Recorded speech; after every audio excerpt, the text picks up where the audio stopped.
Joining me today is Wayne Scott, author of The Maps They Gave Us: One Marriage, Reimagined. After Wayne Scott's wife, Eva, learns he is struggling with his identity within the context of their monogamous marriage, they make the difficult decision to separate. With 3 young children, a mortgage, and the threat of divorce looming large, the two take a leap of faith and begin attending couples therapy with a professional that will forever change each of their lives. It is in that very therapist's office that the seeds for a beautiful, renewed phase of their relationship are sown as they seek to find a common story and, to their surprise, fall in love all over again. Wayne's essays have appeared in numerous publications, including the New York Times, Huffington Post, The Sun, and the University of Chicago Magazine. His New York Times essay, Two Open Marriages in One Small Room, was adapted for the Modern Love podcast in 2021. Welcome to the show. Nice to have you on, Wayne. Good morning, Kathryn. All right, so first question. Uh, let's backtrack a little. Why were you struggling for what was a seemingly, I'm saying seemingly satisfying monogamous marriage, at least to people on the outside? Yeah, good question. When we partnered way back in the 80s, we were a mixed orientation marriage, a mixed orientation couple, which meant that she was straight and I identified as queer, as bisexual. And in the early stages, when you're in your early 20s, we kind of thought we could kind of make a run for it, and that we would be everything to each other. We had a really strong partnership. I thought that I had won the lottery with her.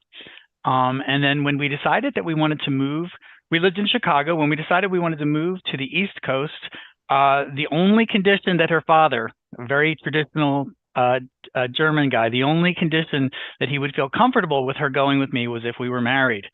So we had to take we were very happy not being married. But we decided that we would throw the guy a bone and have a sort of a conventional ceremony. And as often happens, when people go down the path of creating a wedding, a lot of these conventions get piled on, things you didn't even think about. Boutonnieres, who knew you had to have them at a wedding? The bouquet, all that different stuff, including making vows of fidelity, which had been a struggle for the two of us. Obviously, I, as a bisexual man, was struggling to figure out, how do I fit into this kind of heteronormative construct.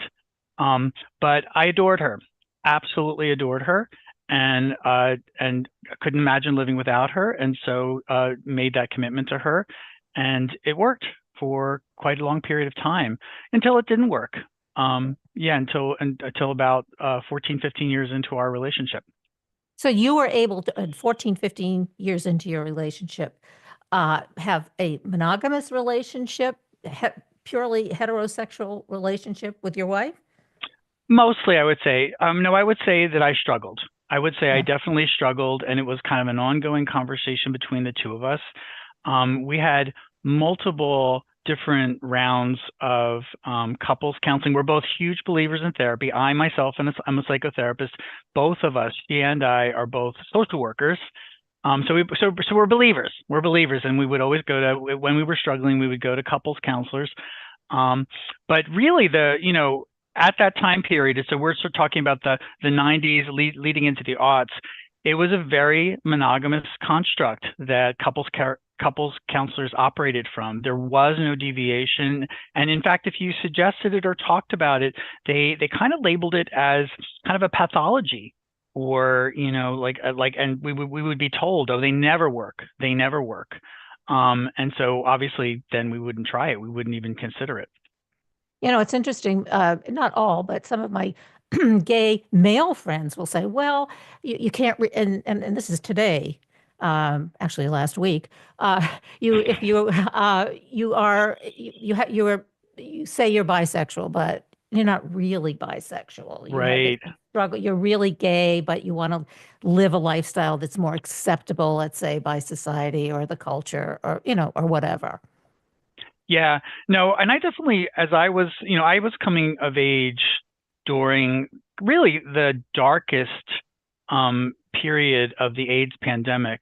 And so the stigma against bisexuals was quite extreme because they were seen as the people who were going to kind of carry AIDS from the gay community to the straight community.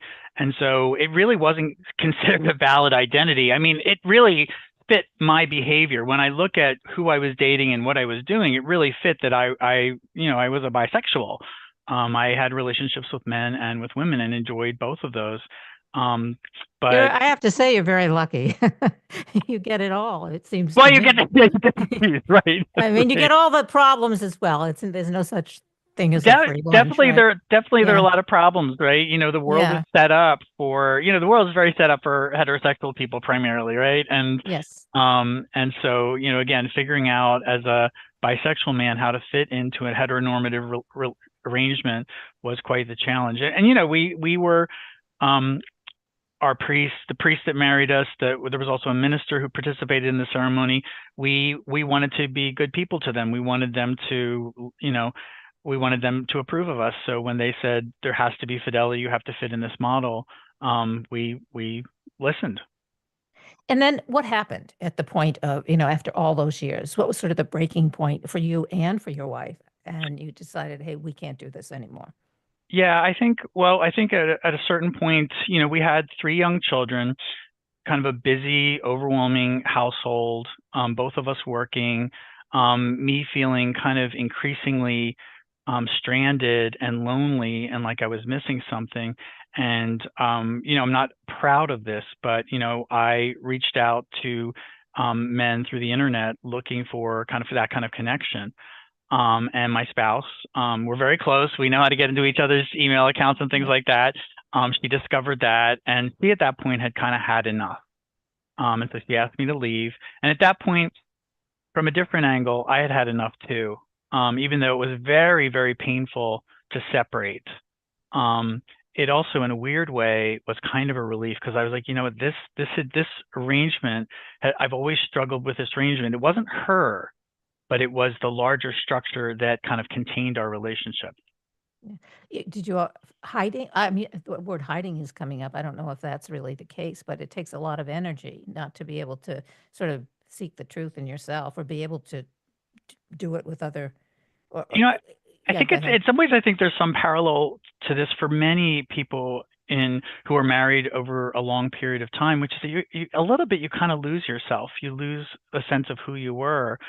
And, as a, bisexual man moving into a heteronormative arrangement, especially once we had kids, it became weirder and weirder to bring it up, to mention to people that I was Yeah. bisexual or that I had this history. It seemed oddly out of place. Like, well, why does Yeah. this matter? Why are you mentioning this anymore? I mean, for many years, when we first got together, I continued to write for the Gay and Lesbian Weekly in Chicago. I tried different ways of kind of keeping my foot in the waters in a kind of cultural way, right? Mhm. But over time, again, we had kids. Everything became about parenting, and lost that part of myself. Lost that part of myself, and missed that part of myself. And Yeah. really wasn't sure. I mean, I think fell out of touch in some ways with my spouse because I didn't know how to talk to her about this experience of loss. Yeah. Well, I think it's interesting that you mentioned it. It's not just your set of circumstances, but many heterosexual couples, the same thing happens. You're Yeah. talking about you focus on the kids and the family, just getting by through the day, work, and then when that kind of responsibilities begin to dissipate, then you're looking, well, who am I? Where am, what do I want? Where am I going? And Yeah. yeah, and so then you went into therapy. Well, interestingly, we didn't start in therapy. We found a person who was both a divorce mediator and a couples therapist. And the interesting thing is it costs different amounts of money. So if you get divorce mediation, this is in 2007 or so, it was like $220 an hour, super expensive because she has to draft these agreements. If you go into couples counseling, it was only $150, because there wasn't as much Yeah. follow up for her. So when we went to see her, we were very, very clear that, especially my wife, that we were divorcing. We were doing divorce. But the couples counselor, the woman we were working with, I think she picked up on something in us. And She took a softer approach to us. It's actually very common with divorce mediation when a couple show up, they often will ask the couple to come up with a common story, the story of why they got together and how they got to the point of transition. And it's supposed to be a kind of a compassionate way of understanding how they got into this particular predicament. And the thinking is that once they have the common story, all the other more loaded, fraught things like child custody, division of assets, all that stuff will go a little bit easier because there's some agreement. They're not so polarized in how they see each other. So that's the course she set us on. She said, you need to develop a common story, that has elements of your shared narrative. How did you get to this point? And, being a writer, that was a fascinating challenge for me, not just on a personal front, but I was like, okay, this is an interesting story. How did we get into this arrangement? How did it evolve? And so you got into your common story, you had to do that, and after doing that, then what happened? Because everything changed. Well, one of the most interesting things coming back to this couples therapist, is that she actually never clarified what the fee was, whether we were doing mediation or whether we were doing couples counseling. And for reasons we still don't fully understand. I have my speculations, but so she never charged us for the work that she did. So it kind of allowed us to stay for a very long time in this kind of liminal in between place where we were allowed a very wide berth to kind of figure out what we wanted to be to each other. We didn't have to jump in and immediately say, yes, we're getting divorced, or yes, we're staying together. We were just in this kind of liminal land. And it was largely because she forgot to nail down what the fee was going to be. Well, you were so interesting. She didn't want you to leave. She thought, this is a really good story. I don't want them to leave. Well, So, the other piece is that yeah. I'm in Portland. Portland's, it's a mid-sized kind of city, and when you're a social worker, it's a really small town. All of us know each other, and so she was also another social worker. So one speculation is that as happened, after we were done, after we'd had this very successful experience with her. I mean, I've referred about 20 people to her. I have kept the woman busy. So she had ulterior motives, maybe. Yeah, you're going to give her all of those referrals. But okay, but now you've literally come out in terms of your personal, family, all of this stuff. And you're a therapist, and it's not a small town, but a medium-sized town, let's say. So Right. like, what are the repercussions to that, or are there any?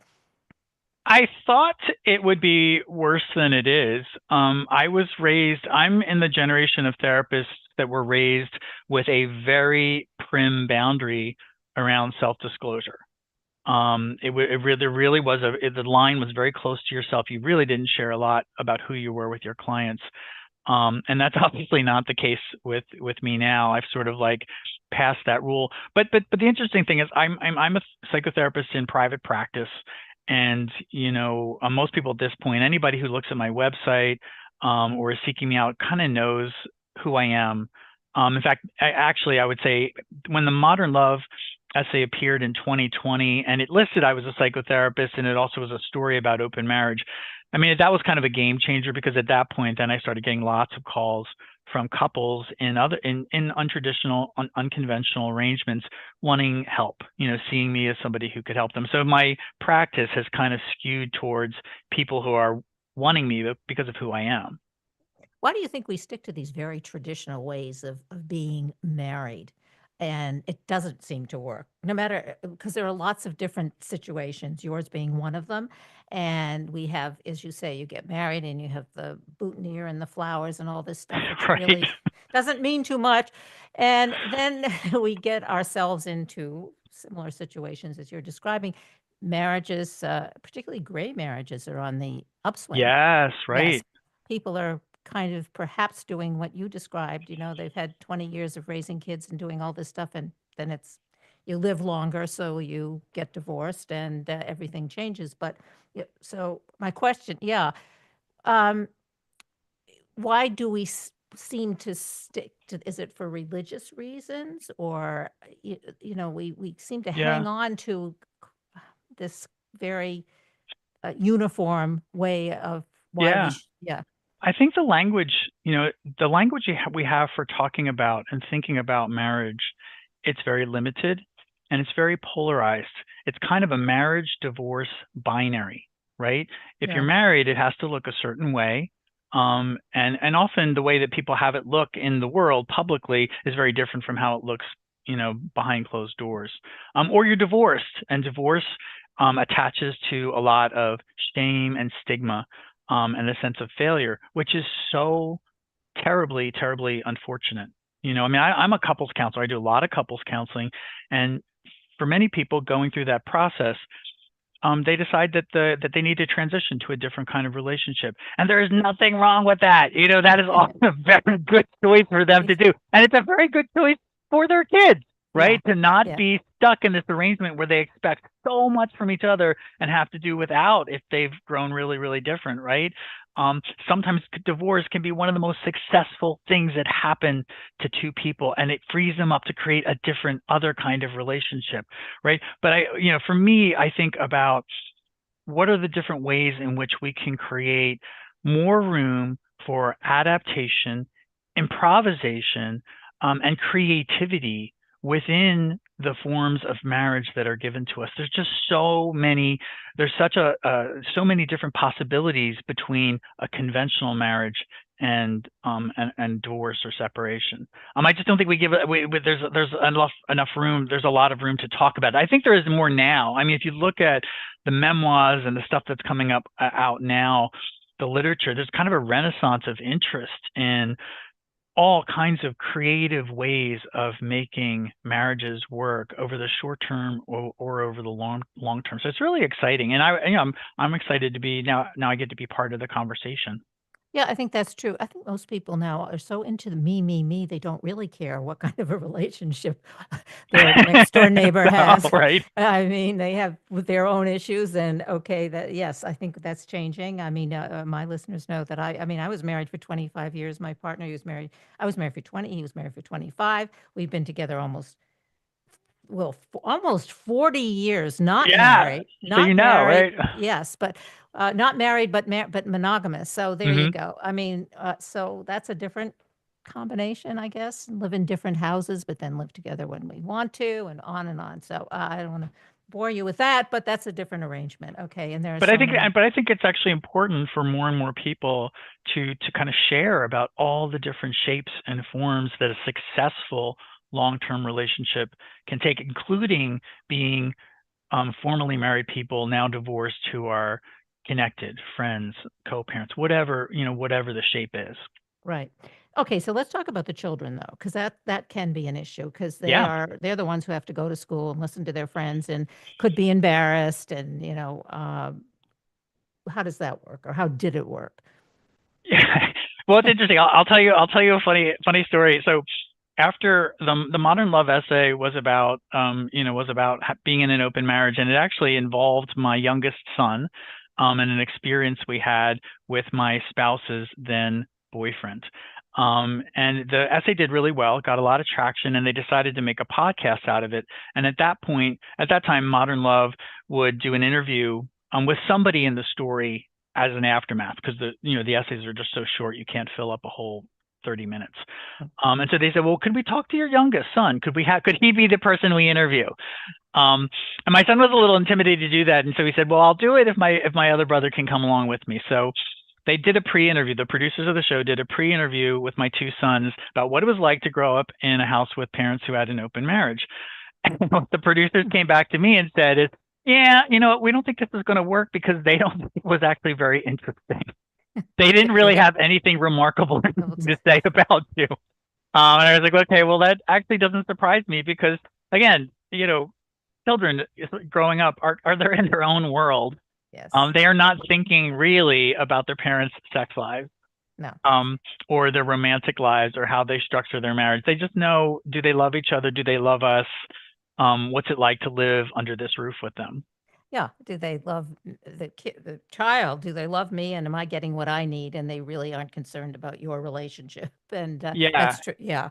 I, I I mean, I will say one of the things I didn't see benefits that I didn't see coming out of this. I mean, my children knew from pretty early age that I identified as queer and as bisexual. And one of the things I didn't know was going to be a benefit of this is that when my daughter was 12, she said, we were in the car coming home from a run in the forest, and she said, "Dad, I have something to tell you. I'm queer." Um, and it was, this is in my generation, this would have been a very, very fraught conversation. Yes. For her, it was kind of akin to saying, "Dad, I've got soccer practice this evening at 5." Yeah. I mean, it was amazing to me how seamless it was, for her to just kind of say, "This is my reality. I'm at the cusp of adolescence. This is the time I would become aware of it. Now you know." Um, yeah, and don't tell mom. That was the other thing. Yeah. Don't tell mom. I was like, "Oh, sweetheart, They, don't put me in this position, please." yeah. But you are going to tell mom, so you know that. Yeah, yeah, yeah. I But mean, she was worried that her mother would worry. But I mean, I think it created a path for her to know that if she told us, it was going to be okay. yeah. She didn't have to worry that she wouldn't be accepted. She didn't have to worry all the stuff that so many queer kids have to be worried by. Yeah. And I think that is changing. I mean, as you Hmm. say, instead, and that's obviously a very, very good thing. But as a dad, you should realize they always tell you there's quote secrets either on the way to soccer practice, in the Exactly. car, right? I mean, and my three boys, I got the biggest. That's where I got all my information, right? Car Somehow that's not. therapy. Yeah, yeah. It's not threatening for some reason, or not. They're not afraid, right? Yeah. Okay. So, but I did read that um, you don't share. I don't want to call this like you keep it. I don't use the word secret, but your relationships. So let's say your wife's relationship, your relationship. You keep those separate. You compartmentalize. Is compartmentalize another word for hiding? Um, I think, I mean, no, I would say that we have the level of transparency between each other that works for both of us. I mean, she knows I basically have been seeing the same guy for about 8 years, and she knows him and she's met him. When she was dating different men at different points in time, I would meet them. We actually always made it a, our, we always made it a business to meet the person the other person was seeing. Um, but I think and occasionally we talk about and stuff like that, but it's not a big part of what we exchange about. Other couples in these kinds of arrangements have greater levels of disclosure and transparency and stuff like that. I mean, there's just so many different ways of doing it. I think in many ways we're kind of, as polyamorous people go, we're Yeah. pretty conventional polyamorous people. But how do you get, okay, let's start from there. You are, say conventional, or you define yourself as that. But how do you not get jealous of, okay, you've been in this relationship for 8 years. E- how does your wife not get jealous of that relationship? Because, Yeah, I mean it's that, yeah. it's a really good question. I mean, when she began dating different guys, I did get jealous. I totally got jealous. I was surprised how jealous I got. Um, and I mean, there's a couple things you could do with jealousy. One is, you can kind of control the other person and set limits on them, and you kind of externalize it. But the other thing you can do with jealousy is use it as as a portal to self-understanding. Like, well, why does this insecurity come up for me? What is it about my experience as a man, my sense of myself, that this feels threatening? And really use it as an occasion for more just individual self-reflection. And that's kind of what I did.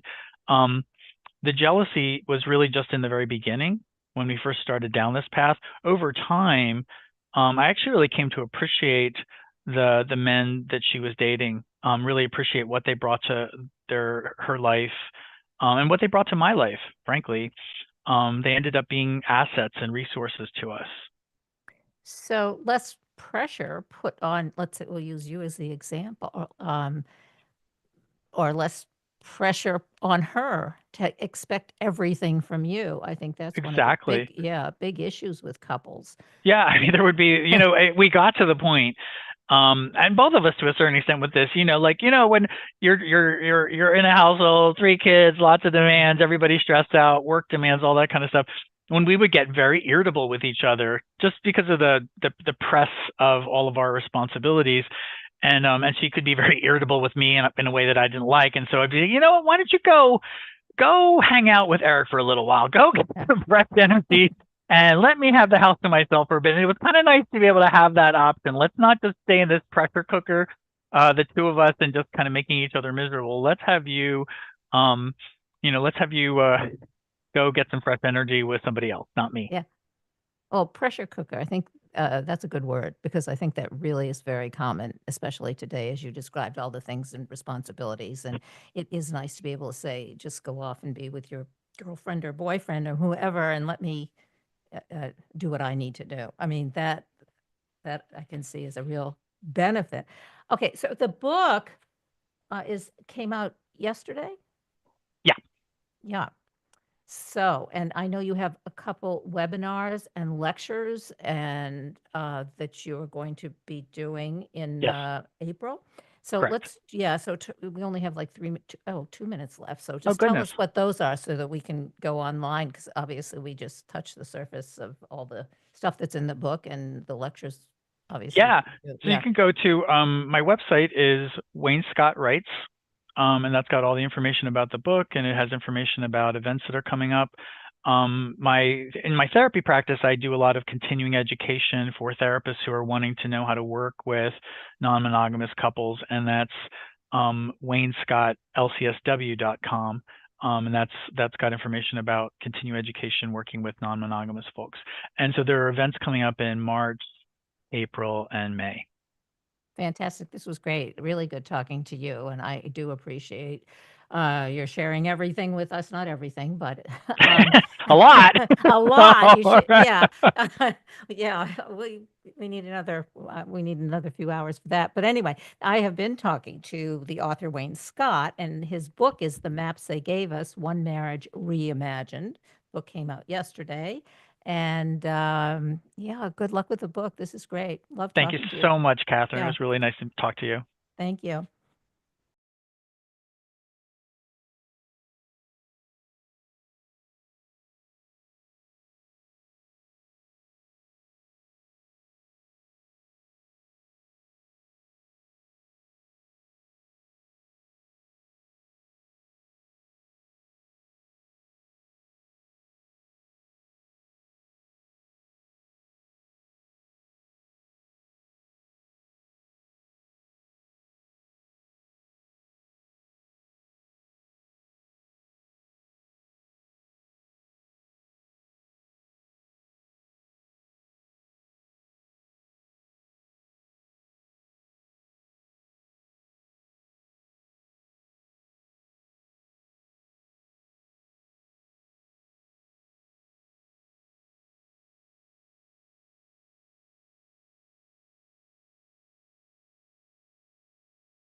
Joining me today is Dr. Michelle Perot. We're going to be talking about high levels of contaminants sound the alarm on the safety of the majority of our food supply.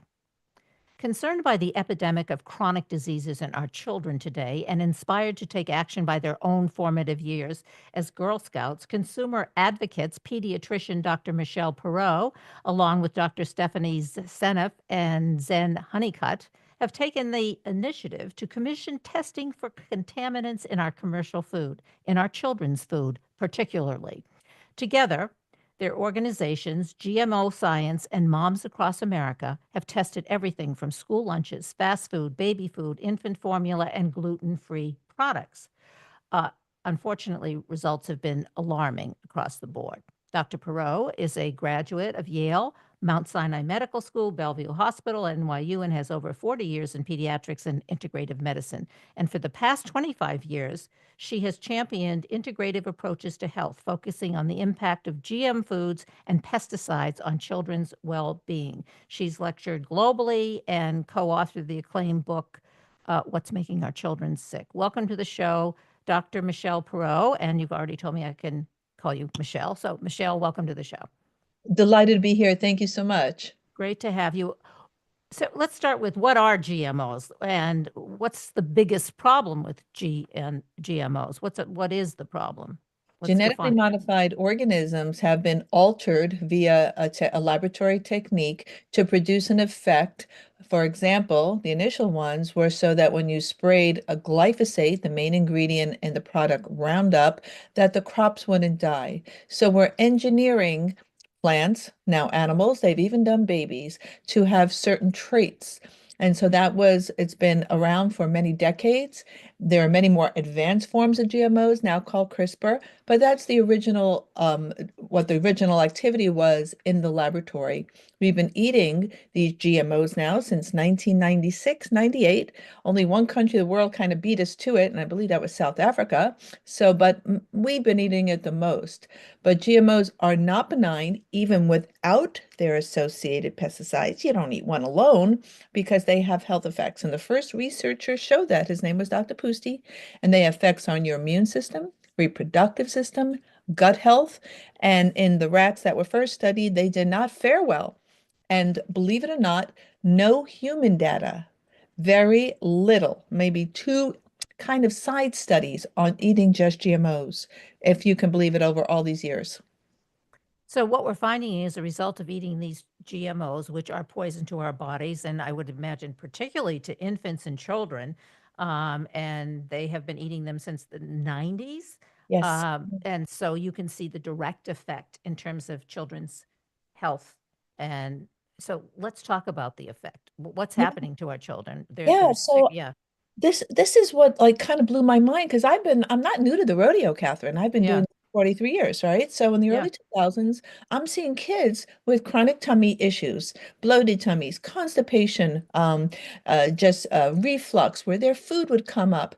In addition, I started seeing an uptick in autistic spectrum disorder around the same time, 2000, and I thought, what the heck is going on?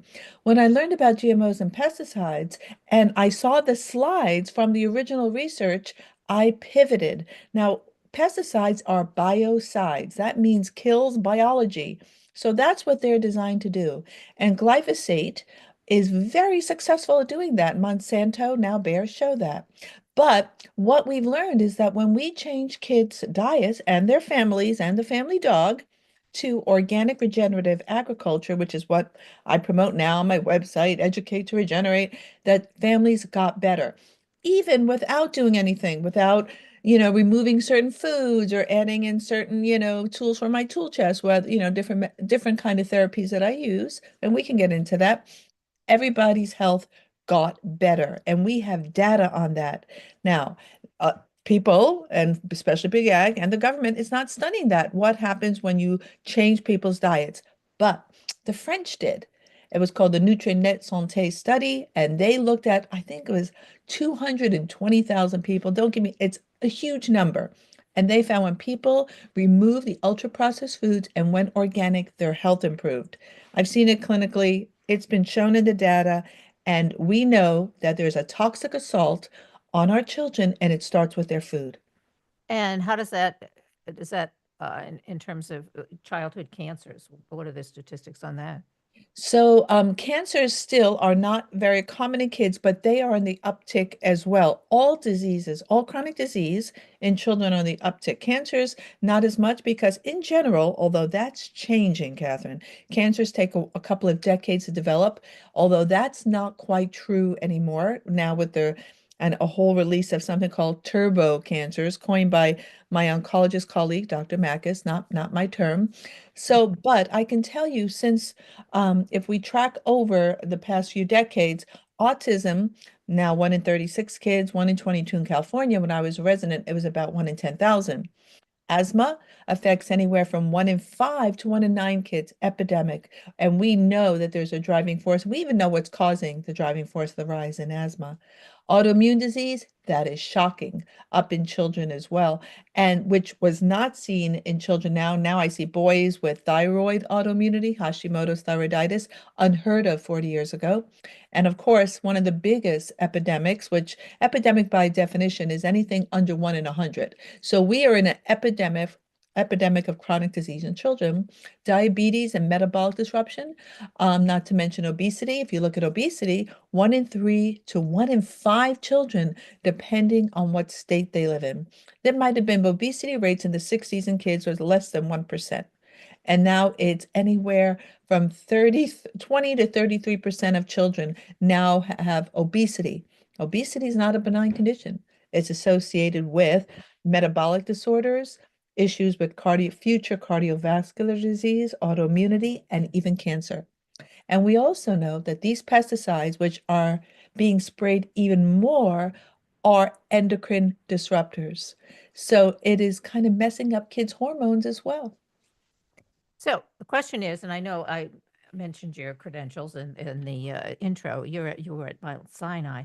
So Mount Sinai that's I think one of the hospitals who was I don't know about doing the research, but who are very involved in doing something about this. Were you or are you a part of that? No, I'm not a part of that because I've been out of Mount Sinai now for many years, and I know there's a lot of great researchers there. I think Dr. Philip Landrigan is there, a real champion of environmental toxicity is what we're talking about here. What's driving chronic diseases? It's environmental. It's not genetics. It's not that I'm better at diagnosing. It's not those issues contribute, but not like the environmental toxicant drivers. And it's a really good department there.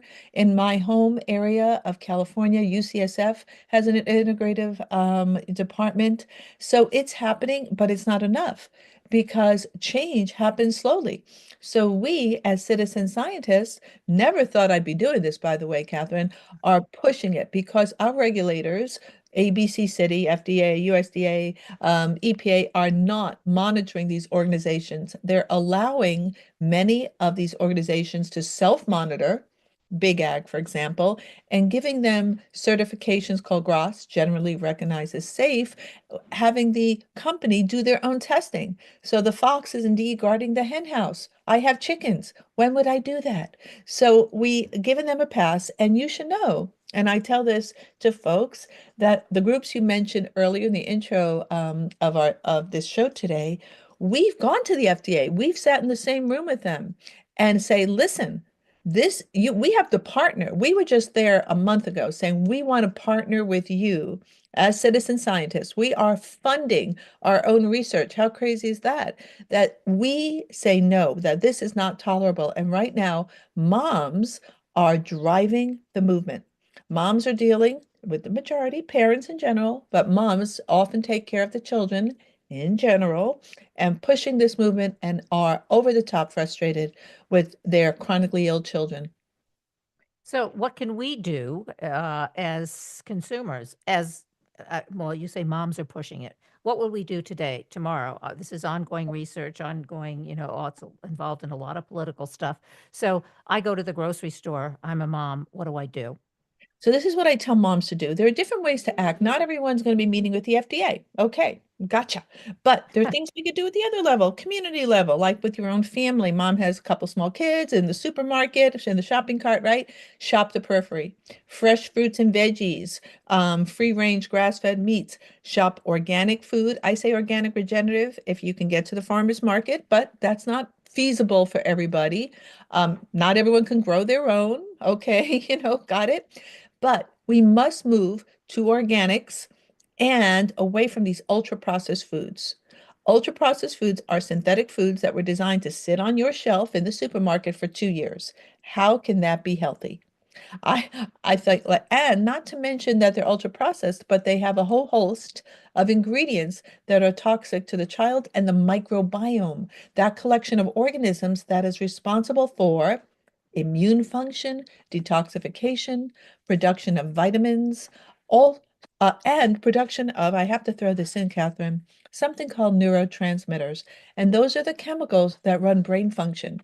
Kids are struggling with brain function, everything from foggy brain to ADHD to every kind of learning challenge and neurologic diagnoses that we didn't even have 40 years ago.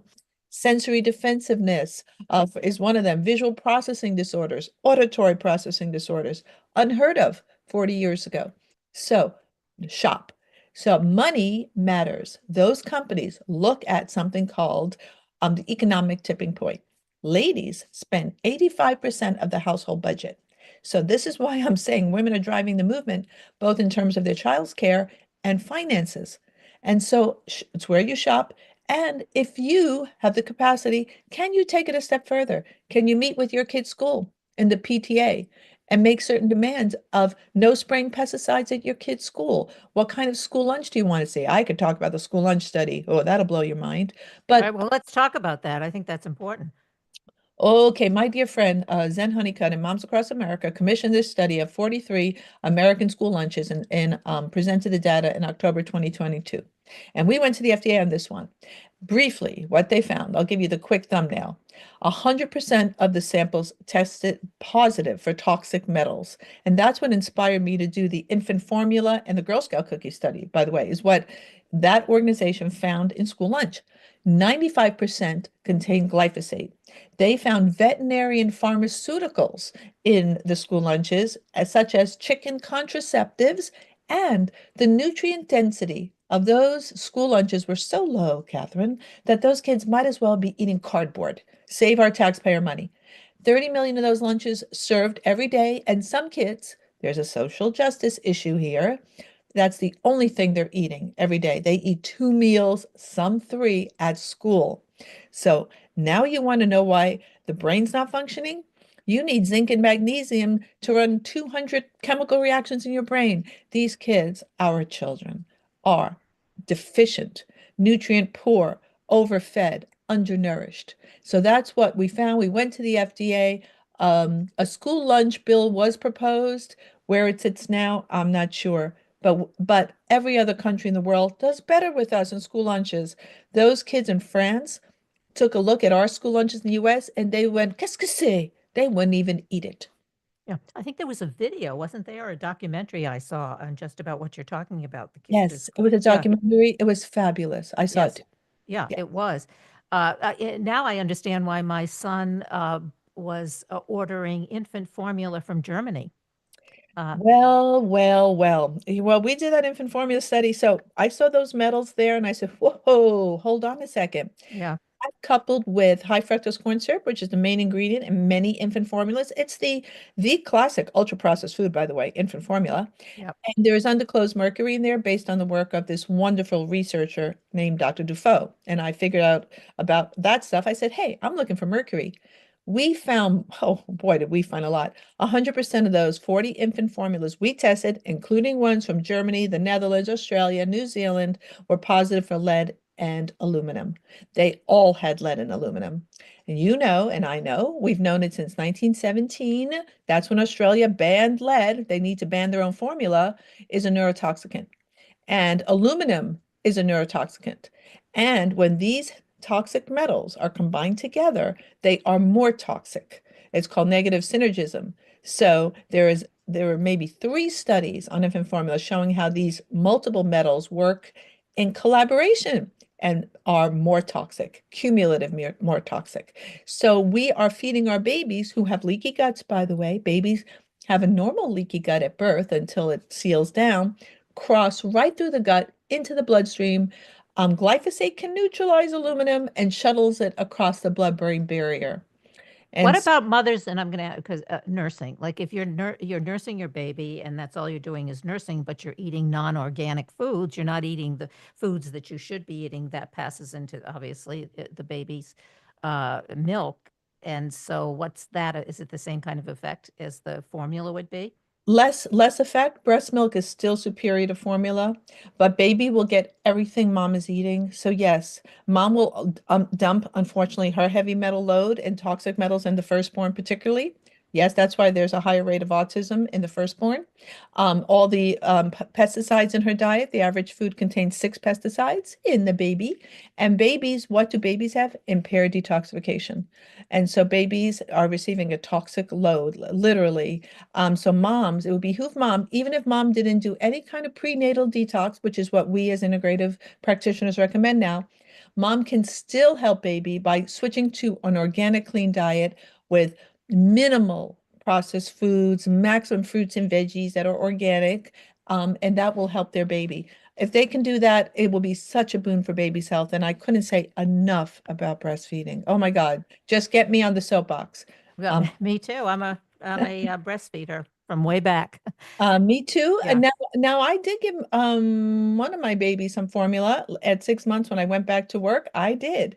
And I would never do it now. Yeah. I didn't give them, it was just purely breast milk till they, 9 months, 10 months, I guess. I Yes, don't my know. second, I didn't do formula my second, but my first one was very difficult feeder. He had mild autism and I didn't know it. Mhm. It was super mild and he was difficult with feeding. Many kids with autistic-like symptoms are difficult to feed. Oh gosh. I don't even know how I had a second, but my second was much easier because I probably dumped a whole load of metals on the first. Yeah. What about, okay, so getting back to, we know now, you've told us what we should be doing, but but first of all, the addictive quality of some of this stuff. It's Oh, hard for people, yeah, I mean, that comes into play too. They don't want to change to fruits and vegetables and stuff that is not addictive. What do you do about that? Oh yeah, getting off these food addictions is very difficult because the companies create those foods to be addictive. They add something called palatants or palatants, however you pronounce that, I don't even know. But these are chemicals that are designed to increase the taste of the food so to you crave it more. They also put in a certain amount of fat, sugar, and salt in a certain balance that our bodies crave. So they are promoting addiction. Like remember that commercial, Lay's, bet you just can't eat one? Yeah, Well, which is true. which is true. I don't buy that stuff Yeah. because I am also prone to it. We as practitioners are not immune from the same things we're dealing with. So what I tell people is this is exactly what I do, Catherine. You're addicted to potato chips. Let's start there. I said, can you start to make your own potato chips, a healthier version? Now, that's how you do it. You substitute with a healthier version until you can lower the addictive food, whatever it is, the junk food, the drive-through, wherever your addiction is. Oh my God, it's a beast getting families off it. However, many children are not going to the 7-Eleven to get their junk food, so mom and dad have the keys to the car or however they're shopping by bus, whatever it is. So they are in charge and they can start. It takes sometimes 10 times to get a kid to try a new food. It's really can exhaust anyone's patience. Just be patient, and there are little tricks. So we have to kind of make the substitutions with healthier choices and then kind of lower it until you remove it. It takes time and patience. It's not easy, but it's doable. Yeah. So it's a detox. You are detoxing Yes. slowly, right? Correct. And as you give your body more nutrients, you start to want those junk foods, whatever those foods you're eating, less as you start to remove it. So, yeah, you will. It takes, if so, I have a lot of kids I pull off gluten. Gluten is a major driver of health challenges, whether it's the gluten, the glyphosate, both. We can talk about that. But to get rid of people tell me, what? No bread? I love bread. Haha, love, chemical reaction. And it releases feel-good chemicals in your brain, like they're like morphine-like chemicals, endorphins. And so people actually love these foods. It's a very hard addiction to break, but we can. And people will often do it for their kids. And here's the next one, expensive. The excuse for not buying organic as well, it's much more expensive than the other foods. I've heard this a lot. And boy, I've heard, oh, it's a bunch of elitists, hippies kind of promote. Oh, I've heard it all. And I say, okay, this is what I did, Kathryn. I said, okay, there was a local nursery here in my town saying the same thing. We can't put this preschool on, organics. That's too expensive. I went food shopping with them to Whole Foods. We went to Trader Joe's and Costco. We were able, when we switched to organic and cooked the food, we came in under budget. Processed food costs more than when you buy in bulk. Families need to buy in bulk and organic. People have to start getting into legumes, beans. Beans are super healthy, super cheap, super filling. You can buy them organically. You can pair them with yummy rice. You can make them in tacos. Kids love tacos, but make sure those tacos are organic because otherwise they're GMO corn and you don't want to eat GMOs. And so it's doable, but you got to get in the kitchen. Someone's got to cook. And a lot of parents, both parents are working. Who's cooking? So cooking has to become a family affair, including the kids. Kids love chopping with knives. You get those kid-friendly knives, get the kids in the kitchen early. And when moms and dads, and I say dads too, this is not just a mom thing, say, I don't know how to cook. I'm going to tell folks to do what my kid told me to do. Mom, go look at YouTube. I put YouTube on the kitchen and I started going to cooking classes and I learned how to cook and how to food prep. It was amazing because no one taught me how to do it. So I'm just sharing. I've walked the walk along with all the other moms and dads out there. It is doable. What we have to prepare the food. And when you prepare those foods in the kitchen and stop the takeout, the drive-throughs, the coffee huts, all that stuff, you will come in under budget. And if you have a large family, Costco is one of I think the biggest buyer of organics in the US.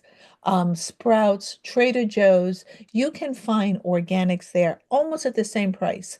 The olive oil in Costco, organic and conventional, are the same price now, Kathryn. So I say I'm more expensive than maybe the 25 cents difference in those products. Missing work because your kids are sick is more expensive. We have to put money in our food while we are driving legislative change. That's why I invite parents to step up and get involved to push our legislators to do the right thing for our kids. Yeah, well, that's a good argument. I go to the grocery store. I actually look in other people's baskets, and to me, it seems like they're buying better.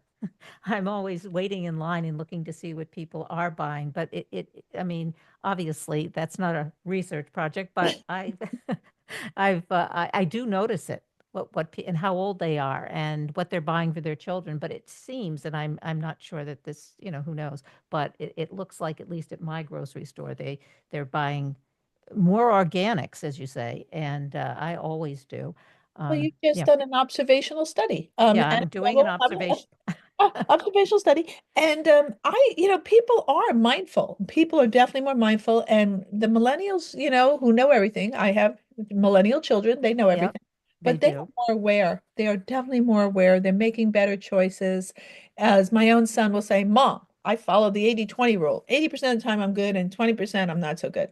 And that matters too. I'm not looking for perfection. We're looking for a process here.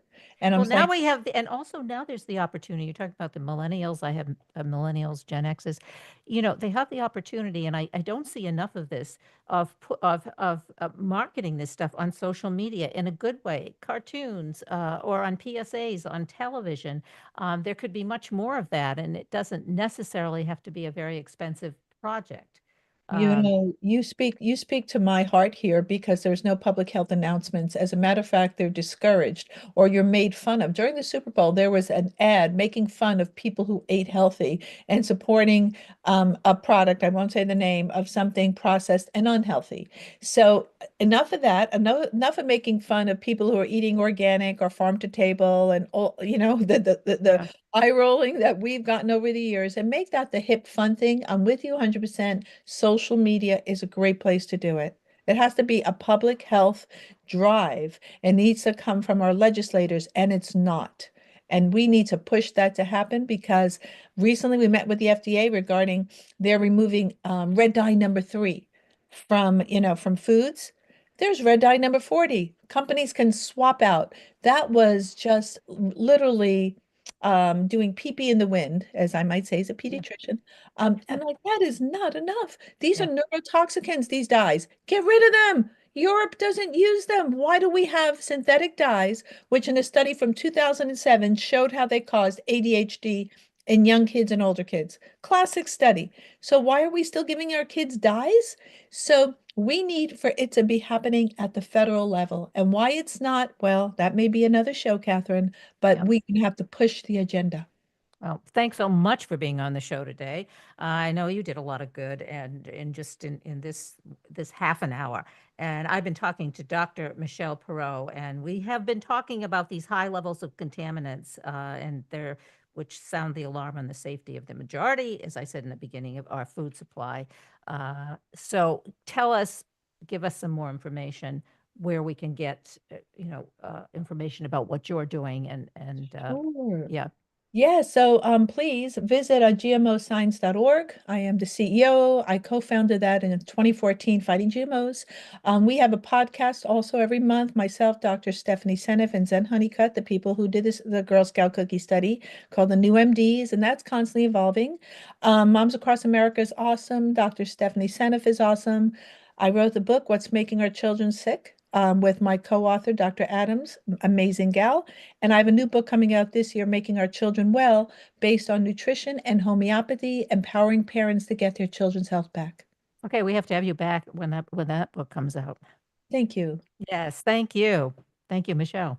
Lovely to be here, chat with you. And I just, it really recharges my batteries sharing the message. This is doable, Kathryn. Great.